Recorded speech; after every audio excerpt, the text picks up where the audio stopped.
Hi, I'm Tracey. And I'm Sharon, and we are Feet of Clay. Confessions of the Cult Sisters. Last week, we shared the first part of our conversation with Dawn. You remember she's the foster daughter of Keith and Melody Green. This week, we pick up with that conversation where we left off, the cliffhanger. So if you haven't listened to part one, we encourage you to go back and listen to that one first. Right. And as a reminder, we talked with Dawn on a remote call, each of us in different states, Tennessee, Florida, Iowa. So please forgive the occasional less than stellar audio at times.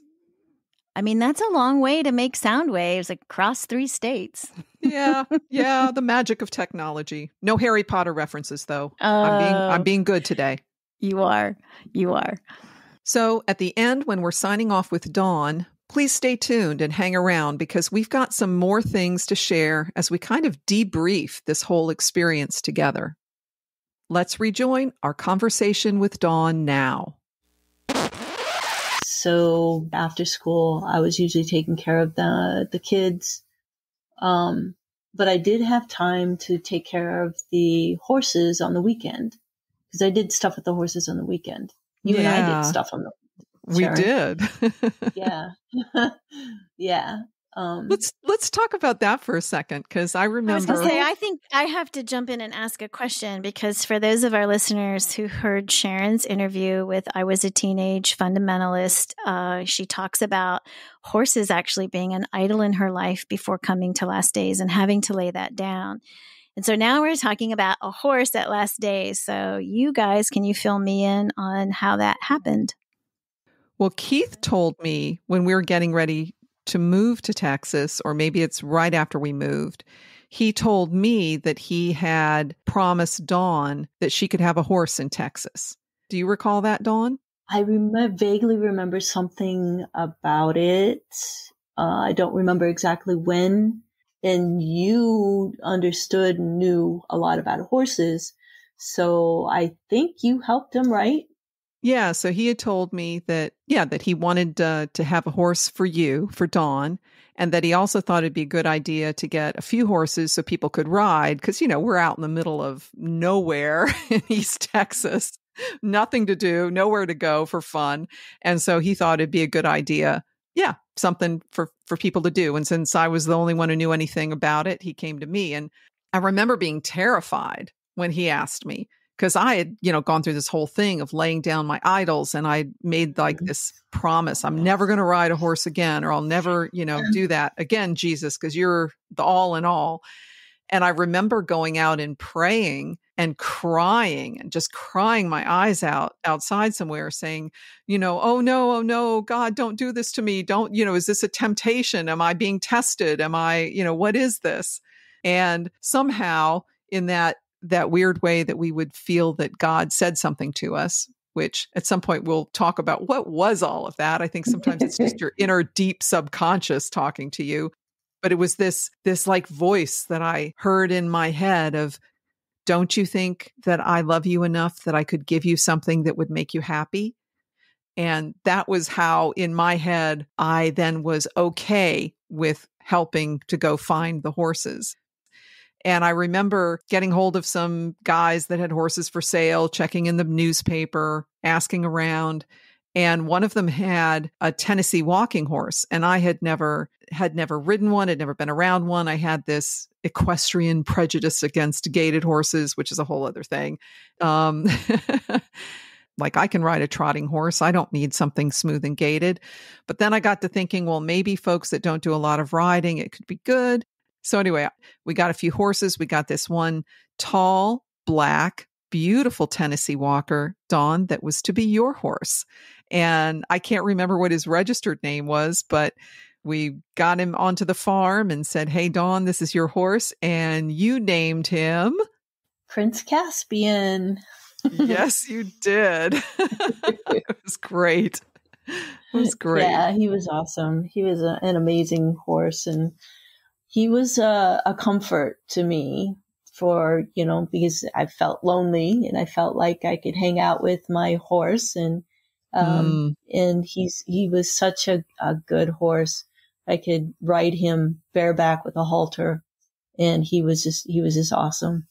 He was. I remember really enjoying going out and getting one of the other horses and riding with you. That was fun. That was a comfort to me as well. Yeah.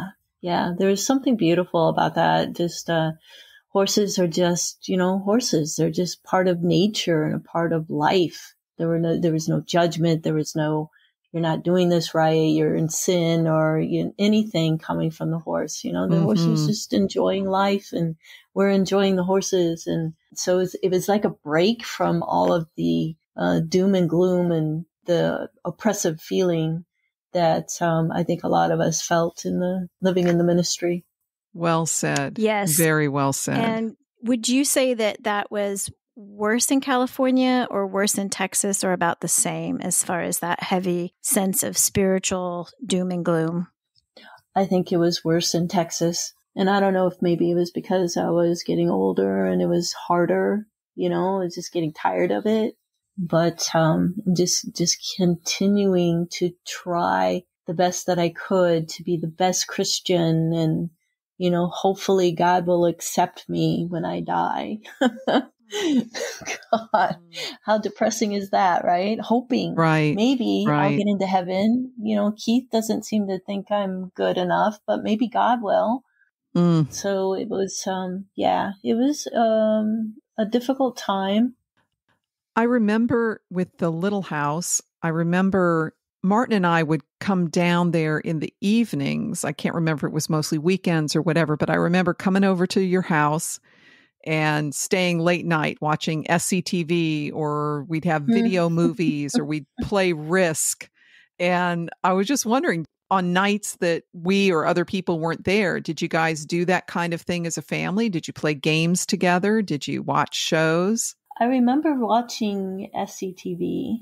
Yeah, we must have all been there together with that. Yeah, but can I just say that none of us were watching SCTV, and I think we would have felt extraordinarily guilty. Oh, yeah? So, yeah, I'd be like, wait, what are they doing up there watching this worldly stuff while we were working 12 hours a day and putting away all that stuff? So I just had to say that because I saw that in your notes. I was like, how come you guys got to do that? Double standard. Yeah, really. Yeah, no, there was no family activities, not that I remember. Back in California, Keith and Melody brought in this girl, Judy. She was, I think, 2 years older than I was. She, I believe, had come from an abusive family. And Keith and Melody became legal guardians of her. And that's why she was allowed to live in the house with me. It was then that we did some family things together. But she did not move with us when we moved to Texas, and the family time activities and all that stopped. I see. So Dawn, wanted to talk about something that is very painful for all of us, and that was the plane crash in July of 1982, where Keith and, of course, two of the kids died. And I was wondering, were you at the house that day when Keith was leaving with the kids to go out to the airstrip? No, I was in ICT at the time, and I had just graduated. I had just graduated high school, and I was in the ICT dorm, I think it was, when somebody told me that the plane went down, and they weren't sure, but they thought maybe everybody had died. So, no, I was not at the house when Melody found out. I didn't know that you were at that ICT school. Do you remember Lindsay Reed? Because he was in that school as well. Yeah, I remember. Remember playing volleyball and basketball with him. So, Dawn, if you feel up for it, can you tell us a little bit more about that experience and how you felt, what they said, and how that evening unfolded with learning about what really happened? The thing that I felt was that, somebody who I had tried to be really close to is now gone. Somebody who had looked over me, looked out for me is now gone. it was a shock. I can put it that way. And I felt it deeply, and losing the kids too. And just the whole thing of having an entire family inside that plane, plus Keith, two adults, the pilot and Keith, and then Keith's two kids, that it was overwhelming, to say the least. And it took me at least a week to get to a point where, and I said to myself, I need to get back into daily routine of some sort, because I can't stay here in this place. And I was at ICT, so I really did not interact with Melody very much. And but I did go home. It was a few days. I can't remember. I'm sorry. I don't have much. It's all right. A very good memory of it this time. But it was sometime after the news, and I was getting back into the swing of my daily routines and stuff. And I went back to the house, and I was walking up the driveway, and I guess there was a photo shoot going on with Janet Burmeister and her sons and Melody, and she was still pregnant. So it's just her and Rebecca, and they were doing a photo shoot. And I remember thinking, that's interesting. Okay. So you're not part of this, or your position of grieving the person who has been in the role of your father for the last 6+ years, and you're not being included in this family coping and all of what would go. Wow. So it's like, oh, hey, Dawn's here. Why don't you come join us, Dawn? Okay. So yeah, that kind of struck me funny. But it was kind of par for the course, I guess. Just I wasn't too shocked about it, but that just makes me so sad. That just makes me so sad. I mean, I remember thinking before, who is helping Dawn? Who's helping her in this? And I guess the answer is no one. Yeah, no one. Keith was such a strong presence, a strong personality, that no one felt they could approach him. He was not somebody you were going to correct. You're not going to correct him. You know what I mean? So Sharon Martin actually apologized to me for not standing up. After he caught up with me on Facebook, we became Facebook friends. He had apologized to me, and I wondered I wonder how many other people felt that same way and just didn't feel like they could stand to go up to Keith and call him on it. Well, I think there were two things. There was not being able to go up and call Keith and Melody both on how you were being treated while he was still alive. I think some of that too was, we're in this idea of submit to your leaders, and who are we, and we're young and we don't know about being parents and all that kind of stuff. But still, there were warnings in our hearts of like, something's just not right here. And Dawn, I am sorry that I didn't have the courage or the understanding or the perspective to speak up on your behalf. And then through the time after the plane crash, it's interesting to hear you say, you grieved for about a week and then you had to just kind of pull it together. And I would say, knowing what I've learned in the decades since, that grieving process, boy, it's a lot longer. But I think maybe what you're referring to is that shock, just the utter immobilizing shock. And thinking back now, who was helping you? No one. You were just kind of just abandoned to navigate this yourself, a teenager. And that was just so, so unfair and so horrible. And again, I'm sorry that those of us who could have and should have known better didn't do better on your behalf. I'm really sorry for that. Well, I appreciate that. And I've learned a lot about just, when to speak up for people and get involved in other people's lives, because it's important. But I also know that people have their perspective and they have their beliefs and they have their ideology that they follow. Last Days Ministries was basically a cult. I remember asking myself that, is this a cult? I don't know. When did you? I think it was about 18. So Wow. Is this a cult? Oh, I know when it was. It was when, can I say her name? Yeah. Sure. Is that okay? We can beep anything out. So. And another girl, I can't remember her name, but she had like really white blonde hair. She and were getting to become very good friends, a little too close, if you know what I mean, for Christians to feel comfortable with.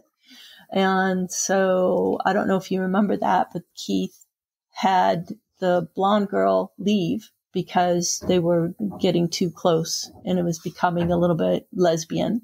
So it was about that time. And I was thinking, are we in a cult? Is this a cult? But I saw people leave, hey, it's time for me to move on. Okay. See ya. People did leave. So I was like, well, is this really a cult then?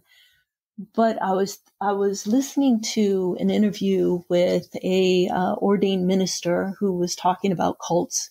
And he said that he saw the very same thing that he now understands is part of getting people into a cult. He saw the exact same thing in the church he was ministering in. He says, this is what we do in churches. We get them to come in and feel good about themselves, and people are saying hi to them. We got music going and everybody's feeling good, and then we get them into the church that way.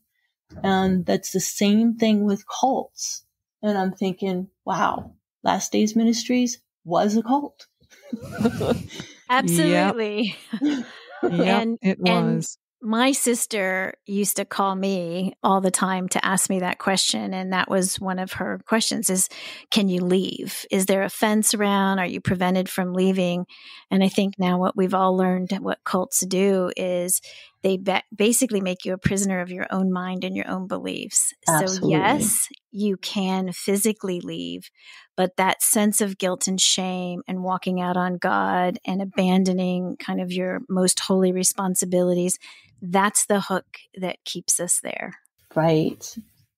And so I have to say that if Keith had not have died, I don't know that I would have ever left. I will tell you this, though. I did have a possible plan in place. Now, when I was getting ready to graduate, the military recruiters had showed up. They like to talk to kids who are getting ready to graduate. Graduating high school. Sorry. Right? Yes. Graduating high school. I seriously considered joining the Air Force. But I was 17 when I graduated. So legally I wasn't. So that would have been my plan. If Keith had lived, I probably would have snuck out one day and gone down and signed up. Once you sign your name, that's law. You have to go. That's, there's no talking me out of it because it's law. That was going to be your escape plan, huh? That was my escape plan. Yes. Right. So tell us, if you would, I know you were at ICT when the plane crashed, and then I'd love to hear more about how and when you began questioning your faith, or was it just questioning being there at the ministry and your journey out? Yeah.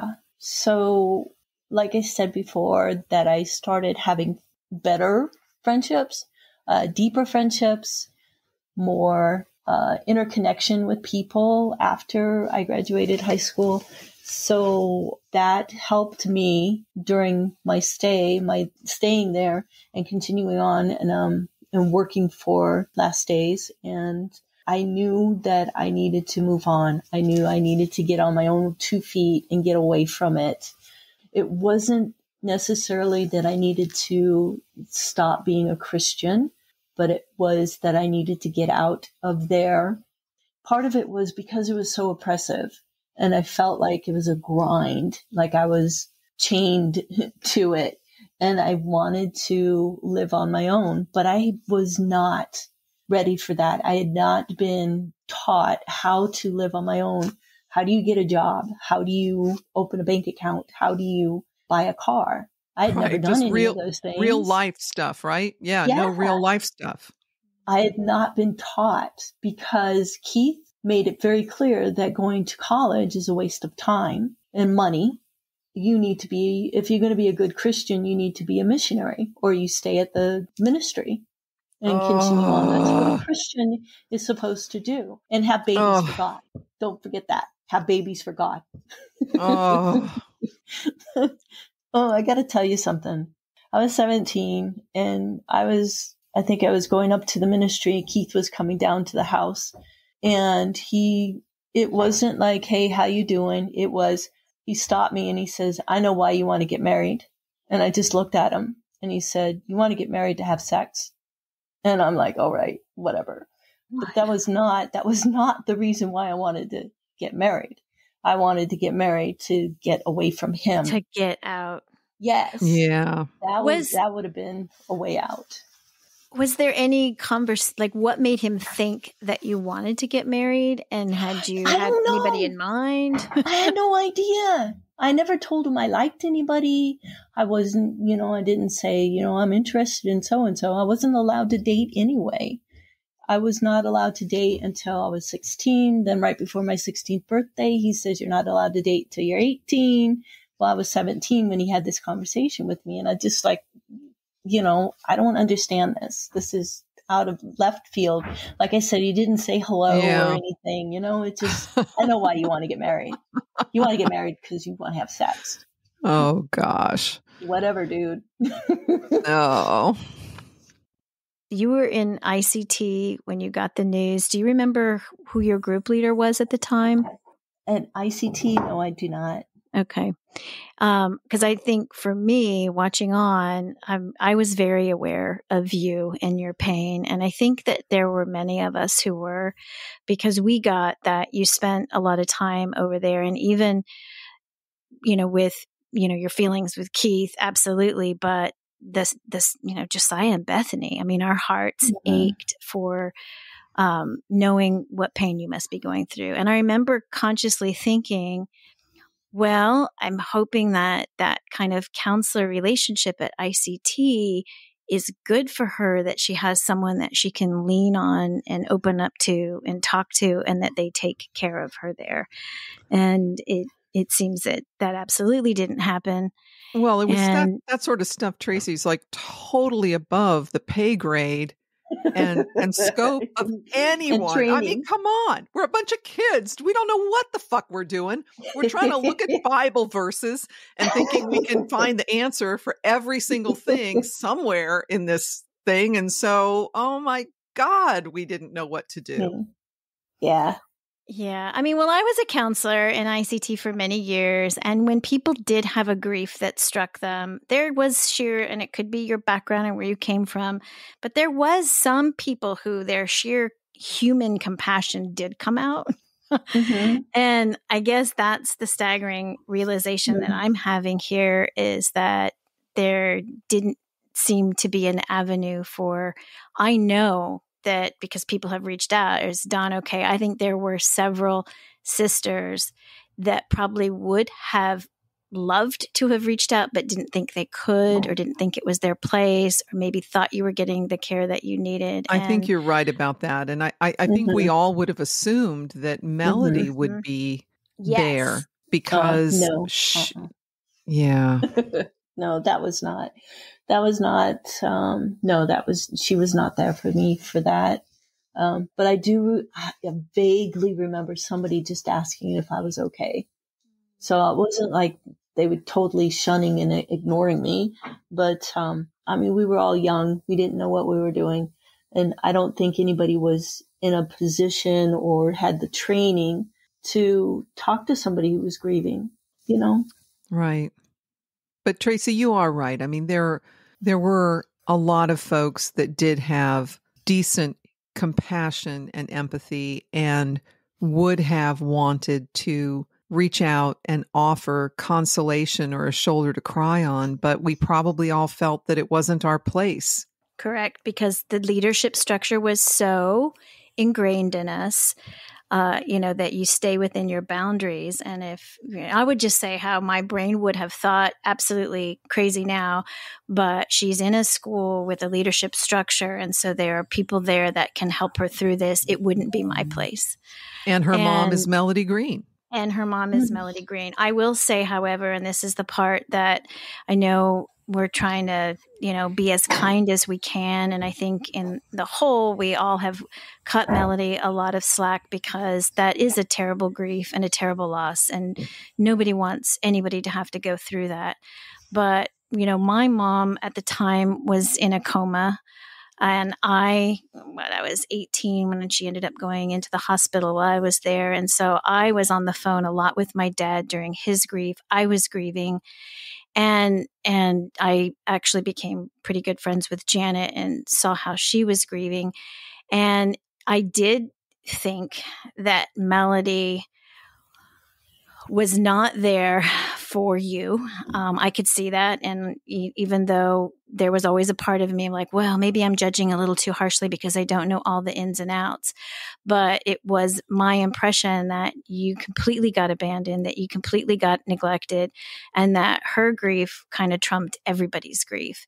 And all that, now all the stuff that we know about grief would be fine and good if she got the help and was able to step aside and go do that. But I think the very nature of touring the country and talking about how Jesus heals us and that whole platform of being able to say that he's the answer for everything, and then to kind of watch her come home and lock herself away and mistreat people was something I noticed then and was very hard for me at the time. And, all that to say, it does break my heart that you, as still pretty much a child, had to go through a devastating loss in the midst of a lot of confusion and just the spiritual doom and gloom that you talk about. And you are a testament that you were able to keep your head above water and eventually get out. It's just resiliency. Your resiliency, Dawn, is really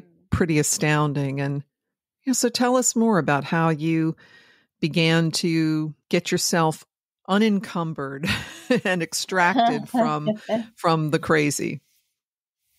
So, I was selling, I think I made a bunch of cookies and sold cookies and different things at the ministry to kind of save up money. Oh my God, that's so cute. Yeah. And I sold my camera to save up money to make my exodus. And I found somebody who was in a church in that area that I knew, that she was having to be out of town a lot because of her aging parents. And she needed somebody to live in her home, to take care of things in her home while she was gone. I decided I would rent a room from her. And then I found a job that was, I can't remember who owned the property, but they had cabins and they had this like soda shop and a place for seating and eating and in a little hotel. And these millionaires, they were retired. Back then, millionaires had a lot of money. Now it's billionaires. But they were retired. They bought the property because they wanted to have some kind of summer camp. So I got hired on there. Backing up a little bit, I did talk to Melody about it because I wanted to leave, and I wanted to leave with her blessing. Now, was this straight out of ICT school, or was this after integrating back into the ministry? I was in the ministry for several years. So I was 21 when I went to Melody and said, I want to move out. And I really felt like I needed her permission because that's how I'd been programmed. Mm-hmm. You don't do anything, especially as a kid, as a child, you don't do anything without permission. So I really wanted her blessing and permission to leave, and she said, well, she'd pray about it. And after, I don't know, a week or two, she came back and said that sounds like an okay thing to do. So I left and moved into this lady's apartment or house. She had an extra room, and I had a bicycle, and I was riding this bike to the camp and helping them build the ropes course. And just kids would come in, and somebody would rent out the place, and all these kids would come in, and we'd just watch them to make sure they didn't hurt themselves. And then we'd go in and clean up the cabins afterward. So that was summer, and I was saving up money to go to school. During that time, did anybody from Last Days or did anybody stay in touch with you and say, hey, how you doing? Or let's just be socially, let's stay connected? Well, I do remember my birthday. A bunch of people from LDM came and kidnapped me, quote unquote, and took me out. We had fun. And then later on, I started dating the maintenance guy. And when I announced my engagement, Melody came over. Wait. You got engaged. Was that because you wanted to have sex? Was Keith right after all? Absolutely not. I was looking for security. I was not in love with this man. I wanted to be safe. I still did not know how to be a human being in the world outside of a ministry. Right. I mean, I could be a missionary. I could do that.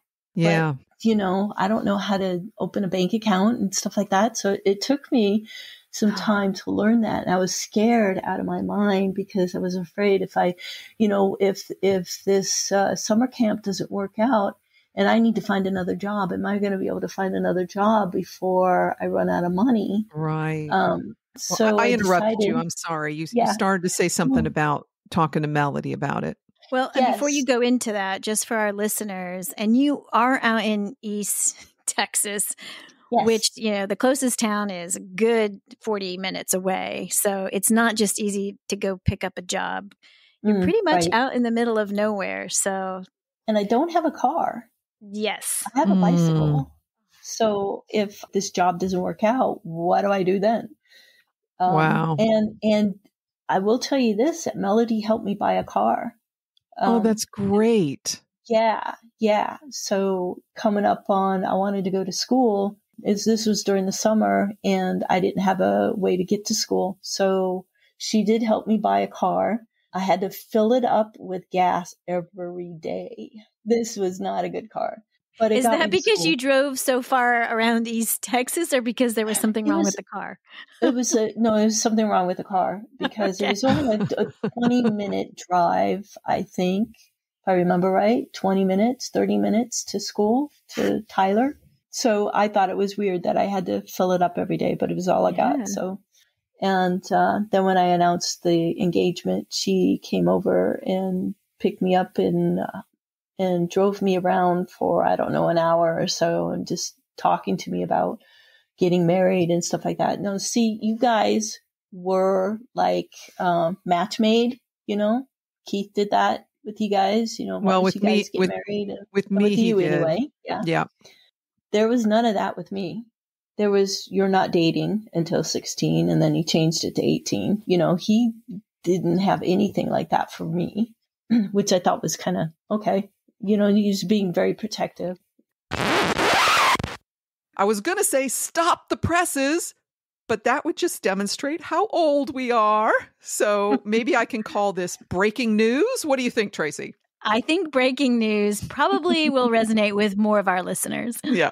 A few days ago, after we had recorded this conversation with Dawn, I heard from one of the brothers, as we used to call them, a young man back in those early times at Last Days in Texas.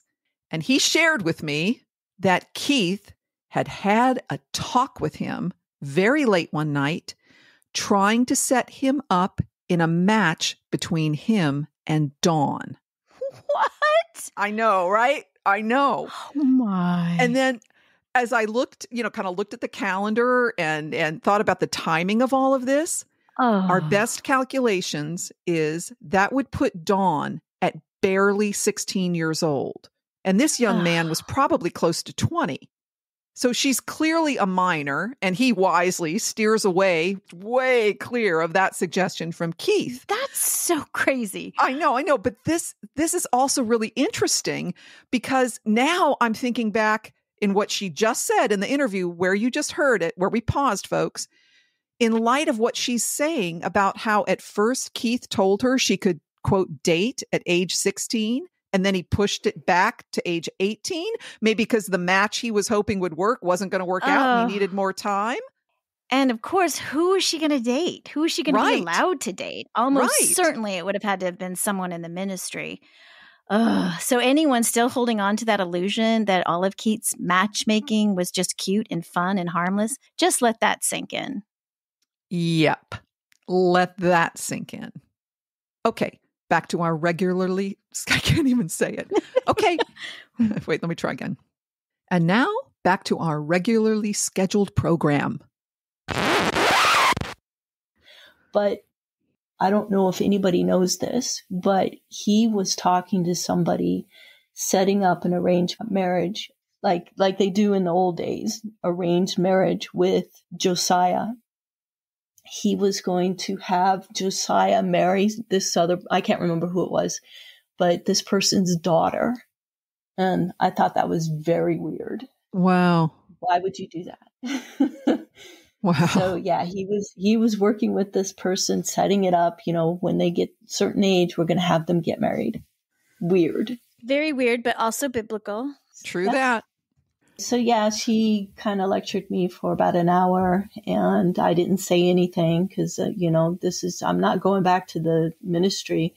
And it was either chance it, maybe I'll make it, or get married and be sure I'll make it, be better sure that I would make it, or go back to LDM. And there's no effing way, I'm going back. I'm out now. I want to stay out. It's like I've been freed from prison. You don't want to go back to Egypt. I don't. Not going back.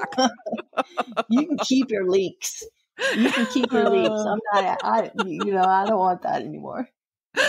Oh my gosh. So I can imagine the fear of a lot of things, but just even marriage, I know for a lot of us, especially not dating and a lot of the teaching that we received, were you terrified of being married too? Yes. Okay. It was weird. It was very weird. But again, I wanted to be safe. So anyway, the marriage lasted about 6 years, but I had that teaching that you cannot get divorced once you're married. That's it. You cannot leave that person. So I had to deal with that. Now, were you and he both Christians still? I was. He had a Christian background, but he wasn't into being a Christian. Not like somebody at the ministry would be. He was also a racist. And it was woman's work. You do woman's work, and I'll do men's work. And okay. He would not help around the house, which, that was okay. I'll do it. Well, you're already used to kind of being a house slave anyway, right? Right. But then he tried to get me to cook on the grill. And I said, no, that's men's work. You got to do that. You got to take care of that. Was this all in East Texas still? We were in East Texas for, I want to say a year, maybe, not long. And then we moved to Jackson, Mississippi. His family there or something? No, the millionaires that he worked for, their son had a manufacturing plant down there, and his son, I think he committed suicide. Anyway, he died. I'm not sure the details, but he died, and they sent us there to clean up the building so that they could sell it.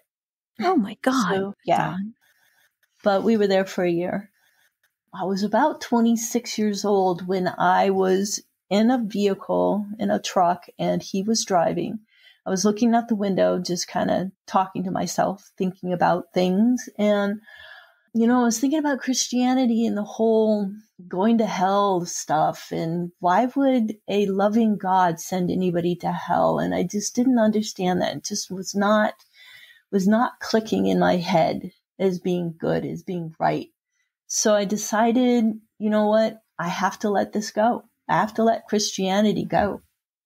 And it was after that that I said, okay, now what? So that was like you were just pondering it, and there was this moment in time when you just said, nope. Yes, that's correct. It came, I just have to let this go. I can't follow a God who is going to send people to hell that he loves. It just doesn't make any sense. It's so amazing. I just want to punctuate that people spend years poring over theologies and reading and doing all kinds of things to come to that conclusion. And you're in a truck and you're thinking and you're like, okay, I'm out. Yep. Oh my God, I wish it had been that easy for me. You're my hero now, Dawn. Yeah. Well, it was a big change. So I decided I need to do something. I can't just be in limbo. So I found a metaphysical store and bought some books on Native American spirituality and witchcraft. And I was enthralled. I loved it. I felt like I was coming home. It made so much more sense to me than Christianity. And I started changing. I started becoming a separate person, my identity, separating from all of the Christian stuff that I've been taught, and even being married, separating myself from that and just who am I? Who am I as a human being? Where do I fit in? What do I need to be doing here? And these books were all talking about nature and being a part of nature instead of being separate from nature. And one of the things that really hit home for me was that we use religion to get back to God because we find ourselves separate from God. The problem is we've never been separated from God. We've always been one with God. We separate ourselves from God thinking, oh, I'm not good enough. I'm not smart enough. I'm, filled with pride and sin and all of this stuff. So there's no way God can accept me. I'm separate from God. But you have never separated from God. It's not possible. That is so well said, Dawn. And I just want to say that those voices, those lies of you are not worthy, you are not good enough, there's something defective in you, there's something wrong and lacking. That is the voice of so much of religion and so much of men seeking to exert power over others. Mm-hmm. Yeah. I heard somebody say that a cult plus time equals religion. Damn, that's good. Wow. A lot of religions.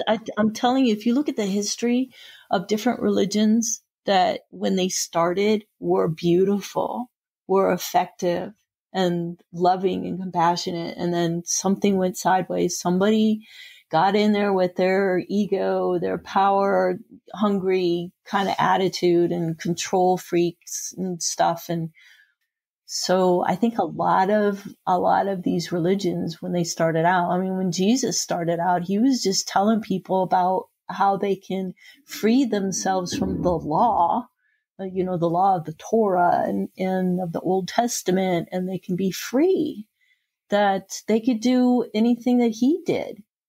Wait, what? Right. Wait a minute. And if you look at like Qigong, you look into the Qigong masters, oh my God, these people are powerful.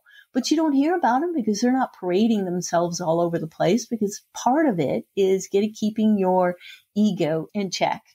That is a big part of it. That is very powerful. So they don't parade themselves around. Look how powerful I am. So one of the things that I really found powerful with witchcraft, now, of course, witchcraft brings up a lot of things in people's minds, but yeah, anybody out there who's Christian is like, oh my God, their hair's standing on end right now. They're like, holy shit, what are we about to hear?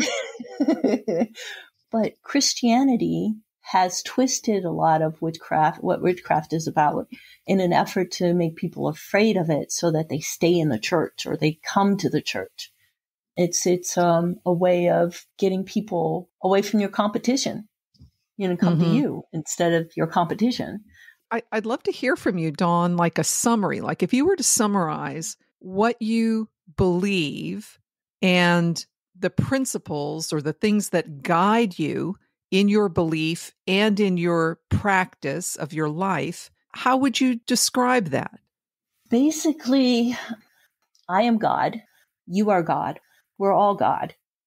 And nature is our place to experience. There is no judgment. It's do your best, listen to your inner voice, and follow nature. And what I mean by that is actually tune into nature and feel it, be a part of it. I think we've separated ourselves so much. That's why we can build these big plants that pollute. That's why people can cut corners and allow their trains to end up derailing and spilling all kinds of chemicals.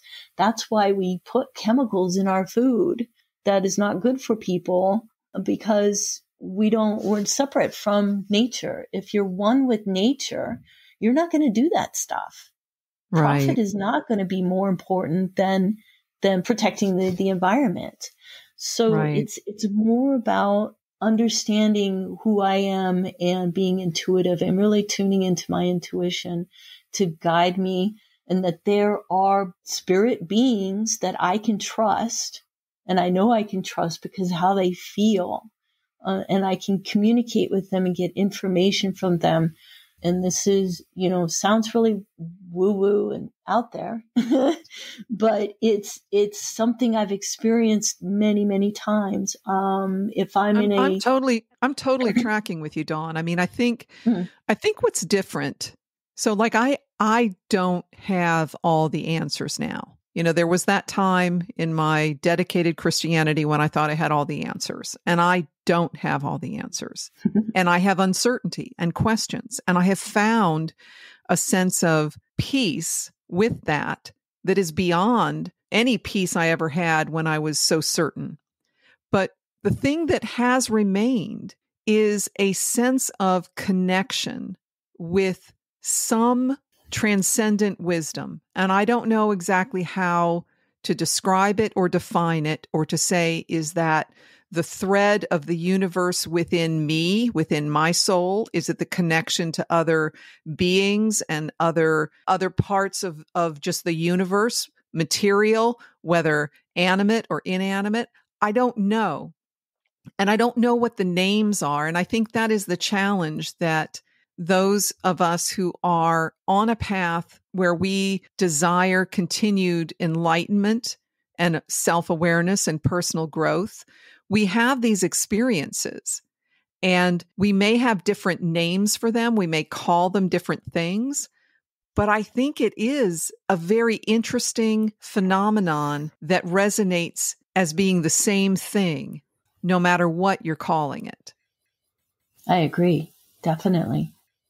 So I think one of the tragedies of the oppressive environment that we were in is we were trained to quiet that intuition and that inner voice. The heart is deceitfully wicked, who can trust it? Did it take you a long time to free yourself enough to start returning to that inner wisdom? I think because of my mom taking me to the ashrams and having that learning about the ego and about spirit and about God and about those things, those spiritual things at a very young age, I was able to quickly come back to that. I think it was much easier than that makes for sense. me than most people, especially if somebody had a religious upbringing and then they went through LDM. I think it would be a lot harder for that person.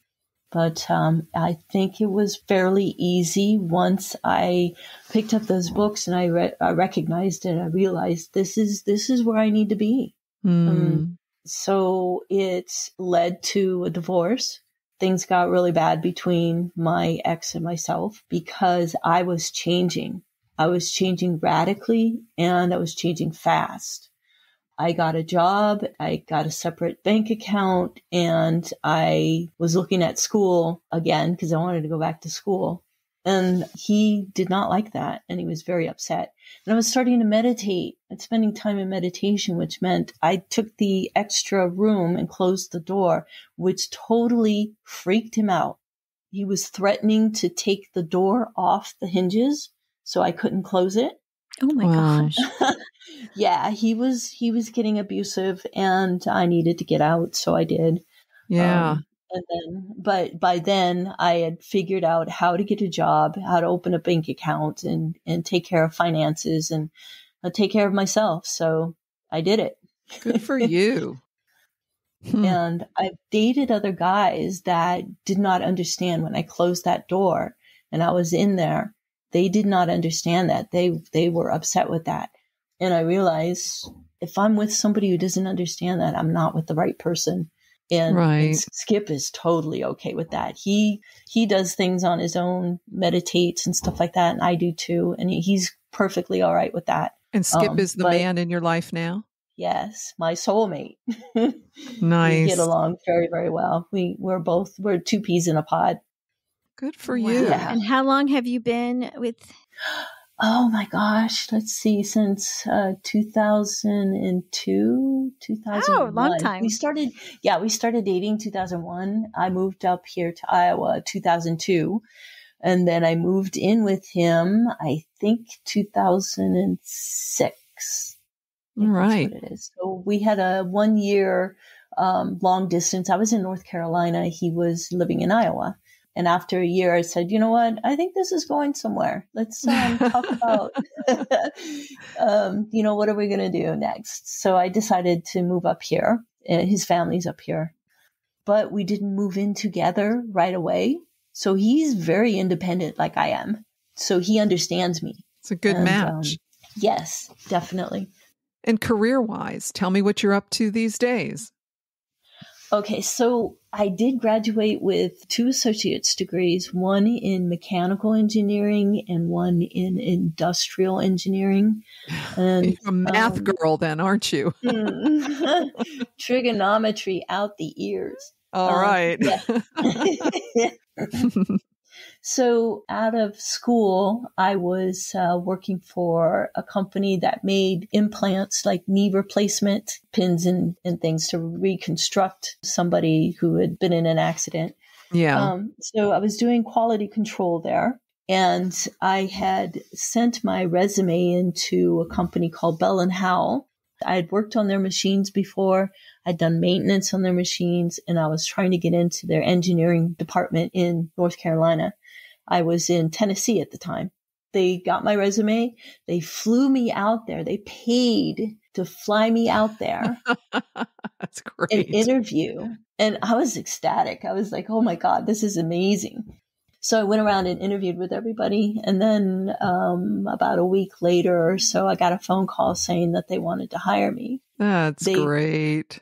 They gave me money to move. Wow. But this was my dream job, working with design engineers on developing a design and testing it and feeding back to the engineers. This is working. This is not working. Maybe you should try this, or what about this? That's where I wanted to be. Dawn, that is so cool. You just hear this story and you think about the young girl who's just getting on her bicycle to go work on this area, kind of like a ranch, and you haven't opened a bank account and you've never owned a car and you don't know how to live in real life, and you now graduate, you're being flown into this amazing job, and you have 2 degrees. I can't be happier to hear you talking. It's awesome. Yeah. So I live here in Iowa, and I work for a company that is on contract to John Deere, the plant where they make these tractors. These are the largest tractors that they make, and they are ginormous. Wow. They're over 13 feet tall. They're huge. They're absolutely huge. So I work with manufacturing engineers and helping them design and improve their workstations for the assemblers. And I love it. I think it's great. I live out here on a little under 3 acres lots of trees. There's a river that they've dammed up, so it's a lake, and they have a spillway where that water comes over the spillway. So it's just absolutely, this is paradise. This is heaven. It's just amazing. So in that too, I just want to punctuate, since Sharon and I also help mail out the tracts, should a Christian go to college, and you just calling. Wait, let me just, okay. Yeah, go apologize. Let me apologize. What's really funny is I was talking with Betty Daffin. Any LDMer will remember Betty, because after Martin and I were kicked out, we asked, or I demanded, that tract be taken out of print. Not because I thought it was full of awful, horrible, fucked up shit, but because I didn't want my name associated with anything in LDM anymore. So was scouring, trying to find a copy of that. Betty had one in her archives. She sent it to me. She mailed it to me. I got it a couple of weeks ago. I have not been able to push myself to read it because I know that I am going to be so embarrassed, and I can't believe I did that anyway. So to the whole world, I apologize for that awfulness. Yes, which shows, in the 40 years, however many years it's been, you're growing, you're changing. Don's growing, Don's changing. I'm growing, we're changing. And that's why we're having this time to tell this message, because, even when Keith would pull you aside and said, hey, college is not for you. And we say, F that. We also have dreams and intellects. And so just to hear your resilience to be able to take that step and get out, and then even get out of a marriage. And we definitely understand, the brainwashing we were all on, that each one of those steps that you took was such a risk, because you're going against this teaching that has held you. And now you're a bad boss. A bad boss bitch. No. I'm sure she's not a bad boss. I'm sure she's not a bad boss. She's a badass. I'm a badass. The badass bunch, yeah. So, I was just thinking too, Tracey, is that, and it's a small segment of the whole population, but those who were at Last Days, who knew Dawn, who cared about her and what happened to her, I am sure that they are really happy to hear that she has landed on her feet, doing so well, doing real life, finding joy. Yeah, it just makes me smile, Dawn. I'm just so happy. Just so happy for you. Yeah, so I think that it is very important to God that we enjoy life. Life is not supposed to be hard. We make it hard. Religion tells us it has to be hard, but it's not supposed to be hard. I mean, look at the animals out in the field. Like, we've got deer, we've got squirrels and all that. They're just doing their thing and they're having fun. They're enjoying life. Because they're not making it hard for themselves. They don't think, I'm not good enough. I'm not smart enough. I'm not worthy. Right. They don't think those things. They're just enjoying life. So, Dawn, I have to ask, do you have a horse? No, I do not have a horse. Oh my God, Dawn. A cat. Okay, Dawn, next time you want to get away, come on down to Florida, visit me. I've got some horses. We can go riding together again. Oh, that would be so cool. I would love to see pictures of that. I would love to watch you all ride. I'm not a good rider, but I think that would be an awesome photo shoot for you guys to be riding horses on the farm. Well, the invite is open here for you, Dawn, anytime. So, hey, as we wrap this up, Dawn, is there anything else you just kind of want to say about any and all of this?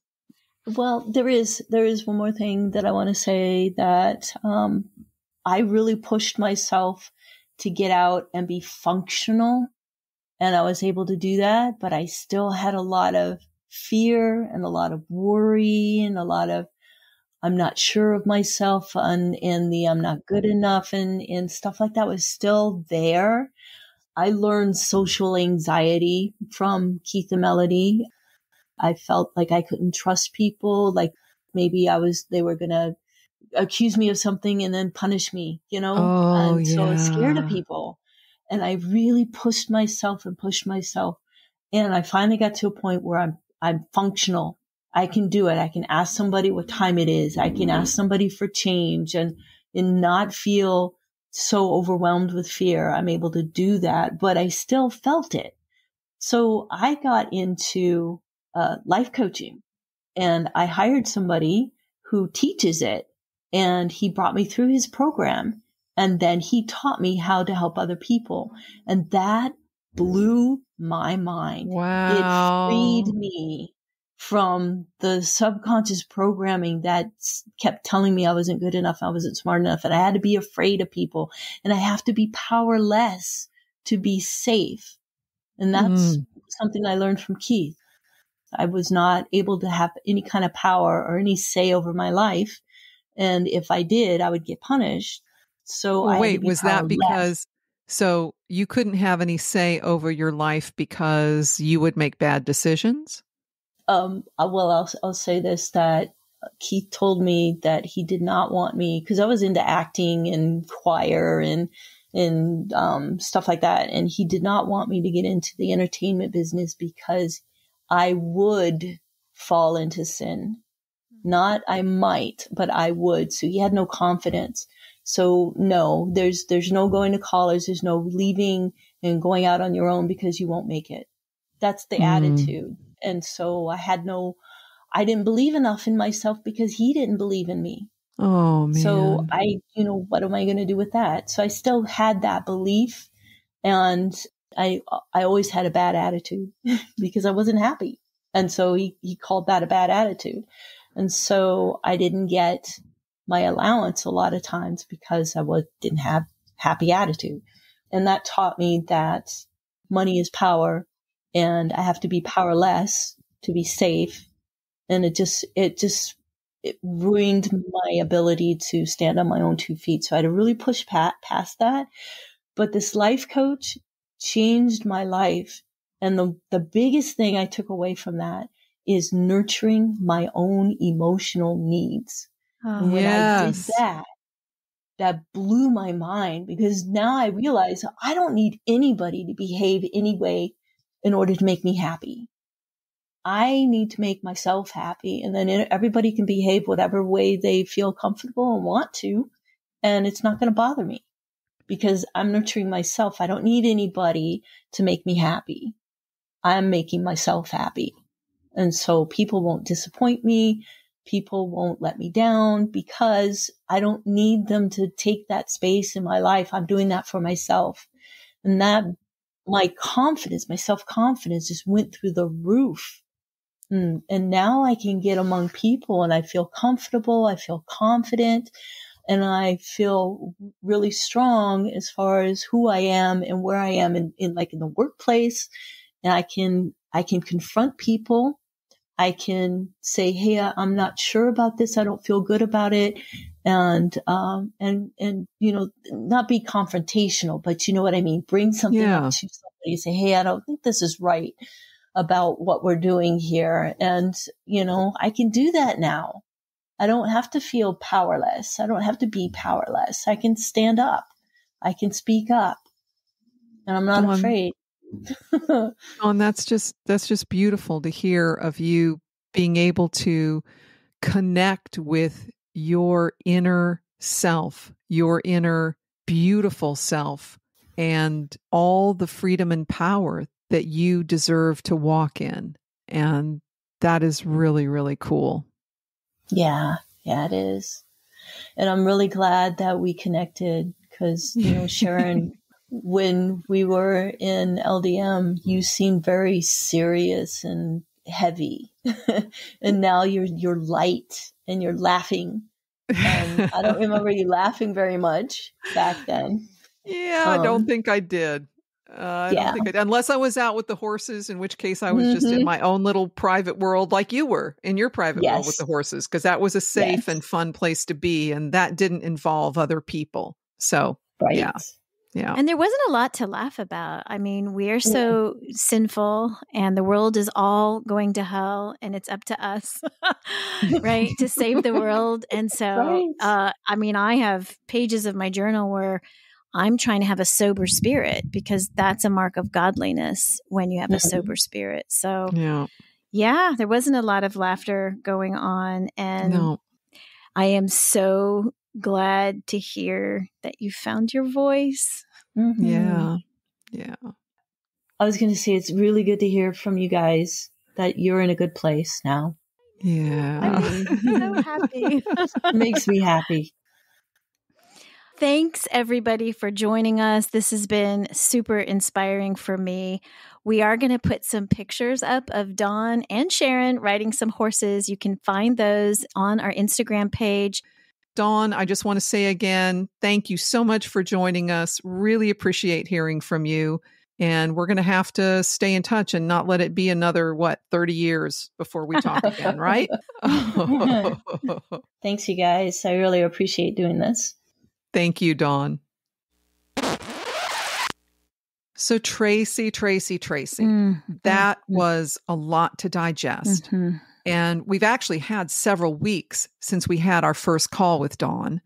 And I thought, let's talk a little bit about what this has brought up for both of us.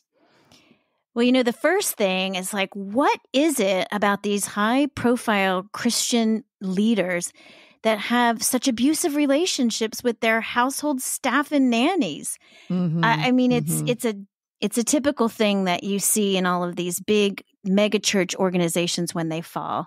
And I happen to have firsthand knowledge that when Dawn wasn't caring for the house and the children, there were other staff who were, and maybe we're in contact with some of them. Maybe we'll be able to hear from one of them on another episode if they're willing to come in and share their story. Yeah. I'll say something that I hadn't planned to say, but I'm going to say it anyway, is that my youngest sister actually came to the ministry and lived with Keith and Melody for almost a year. And she reported that same sense of being made responsible to watch the kids way more than what seemed reasonable.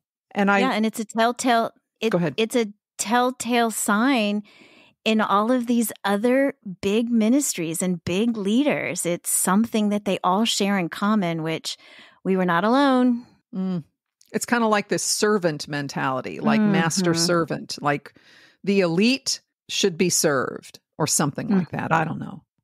Something else that is funny to think of, funny, not in a good way, not in a good way. One thing that I remember very clearly is after the birth of my first child, and that was there at Last Days in Texas in 1985, not very long at all after she was born, there was pressure. I felt this pressure to get back to work into my duties with the ministry. And I felt really conflicted. I felt awful. I felt guilty. The ministry had arranged for one of the sisters or alternating ones to come and do the babysitting so that I could work. And they were wonderful. I mean, some of these gals, I mean, to this day, I love them. They're fantastic. But I really struggled because I wanted to be the one with my baby. Yes. And this culture of providing servants for childcare, to me, it just went too far. I mean, years later, look, in life, in the real world and with a career and everything, we did hire help to come in the house and help us with the kids after school or at the times when my husband or I couldn't be there. So I'm not judging that. I'm not saying, hey, that entire concept of childcare is bad. I'm not at all saying that. I'm just saying that it was really hard for me then. And this whole work for Jesus with the talents you have, and someone else who maybe doesn't have those talents that you have, someone else will raise your kids. That was just like this institutionalized thinking at Last Days. And Keith and Melody, they were the initiators of that. Yes. And people were assigned to those duties. Whether they wanted it or not, they had to have a servant's heart. Yes. Whether they wanted it or not. And I shared, I think on this interview, I was assigned to pick up Josiah and take him to school. And it was coming into that household in the morning that I saw who was getting all the children ready. And I am with you that people, can definitely have help. And if you have the resources to be able to do that, there's nothing wrong. But I think what we're talking about here is when it's completely out of balance, people are assigned, they don't have a choice, they're not being paid, and then they're made to basically feel that they're the house servants, all for the name of Jesus. And so for the people who may come on our show and talk about their stories over there, they chose to go to Last Days Ministries for whatever reason that they chose to do that and make themselves a servant. But Dawn didn't have those choices. No, she did not. She didn't sign up to go to this ministry to work and give her life to Jesus. She was adopted into this. And, well, you know what? It's like elitism and entitlement. That's part of what's drove those decisions.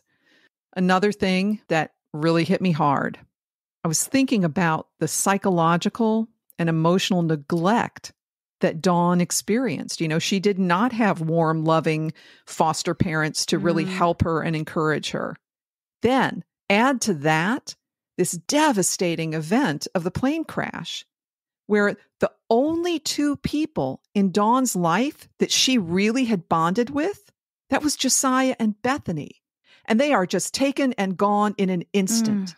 And so she's like further abandoned, and she's left to cope with all of this totally on her own.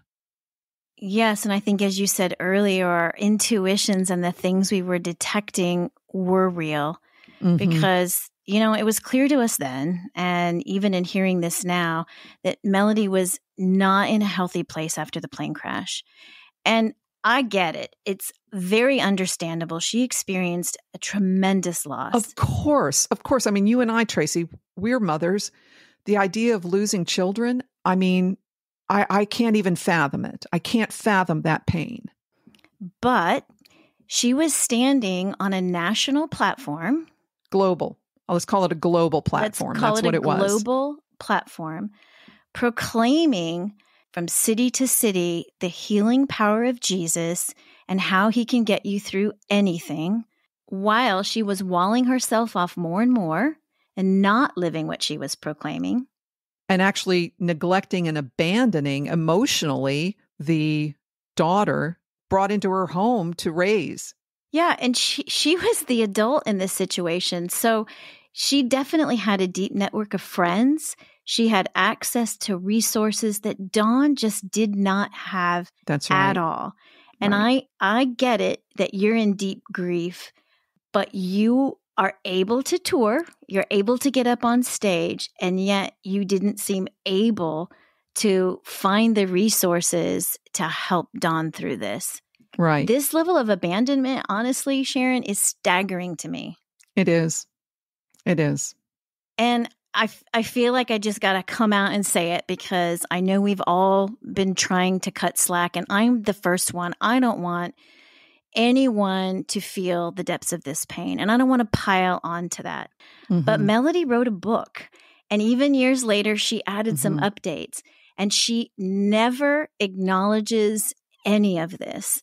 And to me, that is straight up self-serving and colossally self-absorbed. Yeah. And why? Like, I'm having people say, why do you even have to bring this up? Why are you doing this? Keith is dead. The ministry's over. Melody's in her older years. Why? Well, because for several reasons. This part has never been acknowledged, accounted for. It's never been told. The public record is very skewed. And on one hand, it doesn't really matter. Dawn, she has healed herself. She is doing well. And Tracey, you and I, we are doing great. But the fact is there are a lot of people out there that suffered abuse, that suffered significant emotional and psychological damage. And it's so easy for those who want to continue to buoy up the whole Keith Green Last Days Ministries story to just try to poo-poo it and say, oh, well, that wasn't my experience. That wasn't that bad. But this is like, to me, this is pulling back the curtain. And this is what really happened. And if you can see what really happened in this situation, then maybe you need to actually give some weight and give some thought to what other people are saying about the pain and the wounds and the damage in their lives. Oh, yes. Amen, amen, amen. And these are the exact kind of red flags for all of us to take note of when you're joining any kind of ministry or church or organization. Keep your eyes open because, Sharon, you and I both can look back before we even talked to Dawn. We had a lot of senses and feelings. We had intuition that things weren't quite the way they were supposed to be. Right. And we ignored those. We ignored those internal warnings. Well, we were taught to. We were taught to. In fact, it was lauded. It was praised to put those things aside because, you're not going to question God's anointed. And we were given all kinds of scriptures to keep us doubting ourselves and just looking to and submitting to leadership. And that same belief system is still at play now because people want to still stay quiet about the spiritual abuse. Yeah. The power structure of high control groups ensures that that's part of the conditioning. Yeah. And I just want to emphasize that this is still part of the teaching and conditioning that continues today through Youth with a Mission. And we hear it. Why do you have to say these things? Why do you have to call these things out? And this is why we have to call things out. We do. And in future episodes, we will delve deeper into the underbelly of Youth with a Mission because we'll need to. All right, guys, you know the drill. If you like us, rate us, comment, follow our show, Feet of Clay, Confessions of the Cult Sisters. And if you want to see some images and stay up with the latest updates on what's happening with us, click into Instagram, feetofclay.cultsisters.